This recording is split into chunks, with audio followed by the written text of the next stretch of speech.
galera, aqui na minha mão eu tenho uma rolha de vinho, olhem só. Mais especificamente, mais tecnicamente falando, isso aqui é um pedaço de cortiça. A cortiça ela é feita então a partir da casca de uma árvore chamada sobreiro. Se eu pego e analiso um único centímetro cúbico de uma cortiça, eu vou encontrar cerca de 40 milhões de células. E numa rolha como essa de vinho, eu tenho cerca de 800 milhões de células. Tá, mas o que isso tem a ver com a aula de hoje? Bom, a cortiça foi o material utilizado na observação da primeira célula. E é com essas curiosidades que nós iniciamos a aula de hoje, com o nosso tema gerador, que é células.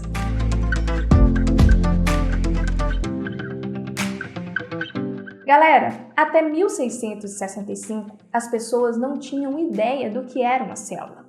Aí, nesse ano, um pesquisador chamado Robert Hooke, um pesquisador inglês, observando ali no seu microscópio, ali bem simples, um microscópio rudimentar, um pedaço de cortiça, ele viu essas estruturas aqui, pequenas cavidades. Essas pequenas cavidades ele chamou então de cella, que do latim significa pequeno compartimento.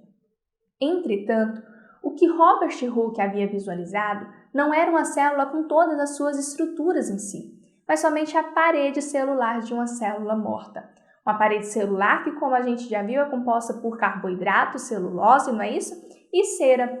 Essa estrutura dessa parede morta, então, lá da nossa cortiça, a gente vai chamar de suber.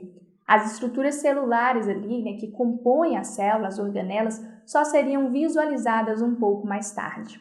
Mas essa descoberta de Robert Hooke ela foi muito importante, porque ela abriu caminho para que outros cientistas também pesquisassem sobre a célula. E foi a partir desse compilado de pesquisas que formou-se então a teoria celular. E quando a gente fala de teoria celular, também vale lembrar do nome de um cientista chamado Rudolf, que ele falou uma das frases mais importantes da teoria celular, que é omnicellula ex cellula. Acho que eu falei certo, que significa toda célula vem de outra célula. Mas vamos conhecer mais sobre essa teoria celular? Então, gente, a teoria celular moderna vai falar que todos, sem exceção, todos os seres vivos são formados por células. E alguns vão ser formados por uma única célula, que é aquele ser vivo que a gente chama de unicelular. E aqueles que são formados por mais de uma célula vão ser os nossos indivíduos pluricelulares. Portanto, nós dissemos que a célula ela vai ser a unidade morfológica dos seres vivos. Além disso, a teoria celular também vai dizer que a célula é a menor unidade viva e as propriedades vitais de um organismo vão depender exclusivamente das propriedades das células. Então, por exemplo, para a expressão de características, a gente depende da atividade da célula, da produção de proteínas, Para a questão dos hormônios, para a questão de metabolização dos nutrientes que a gente ingere, tudo isso nós precisamos da célula, que é a nossa menor unidade viva, ok? Por isso que ela também é a unidade fisiológica. Quando eu falar para vocês de morfologia, eu estou falando sobre a constituição da estrutura, sobre a forma, e quando eu falar de fisiologia, eu estou falando do funcionamento. Isso quer dizer que a célula é importante tanto para a constituição do corpo, da estrutura dos seres vivos, quanto também para o funcionamento ali dessas estruturas do ser vivo, do corpo como um todo. E, por fim, as células sempre vão surgir de outras células. Lembram que eu acabei de falar isso? Cada uma delas vão conter informações hereditárias de todo o organismo. Ou seja, cada célula que você tem vai portar a molécula de DNA, a molécula genética que vai guardar as características que vão ser passadas de geração para geração. Entretanto, o que a gente não pode esquecer é que essas células só podem vir de outra célula pré-existente. Bom, nós já descobrimos então que a origem do nome célula vem lá de cella, do latim, que significa pequenos compartimentos. Entretanto, qual que é a definição moderna para o nome célula? Tipo, um dia você está lá, domingo à tarde, olhando para o Rio Xingu, deitado na sua rede, você nunca parou para pensar qual que é a definição de célula? Se a professora Thais me perguntasse o que eu responderia o que é uma célula? Pois eu vou te ajudar, meu amigo. A célula, então, ela é a menor unidade funcional e estrutural do ser vivo. E não só a menor unidade funcional e estrutural, ela também é a menor unidade que melhor representa um ser vivo, porque assim como os seres vivos, ela nasce, ela cresce, ela se reproduz e ela morre. E quando nós falamos de célula, nós temos dois tipos de células, que são as células eucarióticas e as células procarióticas. O que vai diferenciar uma da outra, então, vai ser a presença de carioteca, do núcleo, e a variação de algumas organelas. Eu preparei uma imagem bem pedagógica para vocês entenderem isso. Vamos lá?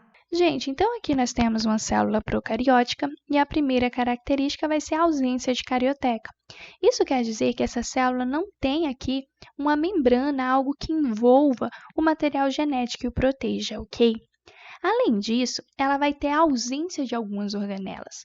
Aqui no citoplasma dela, o que a gente encontra é ribossomo. Por quê? Porque os ribossomos produzem proteínas e as proteínas vão ser importantes para a sobrevivência desse indivíduo e também para a replicação do seu material genético, ok? Na produção de proteínas. Agora, gente, esse indivíduo ele vai ter então o seu material genético disperso no citoplasma e geralmente em formato de anel, ok? Essa é uma característica muito importante que eu preciso que vocês lembrem. Para além disso, nessa estrutura celular, a gente pode observar a questão da parede celular e da membrana plasmática, ok? Os nossos organismos unicelulares, os nossos organismos procariontes, eles vão ser representados então por bactérias e também por algas azuis. Gente, já aqui eu tenho uma célula eucariótica. A minha célula eucariótica, ou eucarionte, como muitos chamam, vai ser formada então por núcleo. Eu, lá do grego, significa verdadeiro e carion significa núcleo, ou seja, é uma célula que possui núcleo verdadeiro. Essas células elas vão ser mais complexas. Por quê? Porque além de ter a carioteca, ela vai ter várias organelas, como, por exemplo, o retículo endoplasmático rugoso, a mitocôndria e outras estruturas que nós vamos ver nas próximas aulas. Essa vai ser a célula, então, que vai constituir a maioria dos animais e plantas, uma célula um pouco mais complexa. Já o vírus, gente, existe um grande debate na ciência se o vírus é um ser vivo ou não. Porque o ser vivo, primeiramente, ele precisa ser constituído por célula. E o vírus, ele não possui célula. O que acontece? O vírus, ele precisa hospedar uma célula, por isso eu chamo de parasita intracelular obrigatório, para que ele possa conseguir replicar o seu material genético e para que ele possa conseguir se reproduzir. Isso porque o vírus não possui as proteínas necessárias para a replicação do material genético, então ele infecta essa célula. Essas estruturas aqui, como caudas, fibras, tudo vai auxiliar nessa dinâmica de infecção da célula. Esse vírus também é formado por uma cápsula que vai envolver o seu material genético.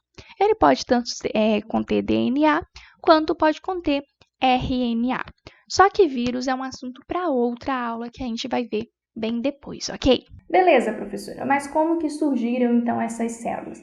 As células procarióticas é só a gente retomar lá o que a gente conheceu sobre a origem da vida. Já a célula eucariótica, o aparecimento da carioteca, estaria relacionada a dobramentos da membrana, que eu chamo de invaginações, ok? Então, invaginações é quando eu falo desse dobramento da membrana para dentro e evaginações, o dobramento da membrana para fora. Vamos ver aqui num esquema bem pedagógico. Gente, então a teoria da invaginação foi proposta pelo nosso cientista Robertson, e ele vai dizer o seguinte, que antigamente nós tínhamos lá o nosso procarioto, ancestral, uma célula procariótica normal, e aqui nós temos o material genético em formato de anel. O que acontece? Esse procarioto sofreu um crescimento, e à medida que ele crescia, a membrana plasmática dele sofria dobramentos para dentro, que, como eu disse, a gente chama de invaginação. Esses dobramentos, então, que foram se formando, acabaram circundando o material genético, que lá no futuro deu origem à carioteca. Por isso que a carioteca é formada por membrana, porque ela nada mais é resultado do que dobramento da membrana. Além disso, esses dobramentos da membrana também teriam originado outros tipos de organelas, que a gente chama de organelas membranosas, e que a gente também vai conhecer nas próximas aulas. E chegamos ao fim de mais uma aula. Hoje nós vimos a introdução à célula e na próxima aula nós vamos estudar as estruturas que compõem a célula. Então nós vamos ver membrana plasmática, citoplasma e núcleo.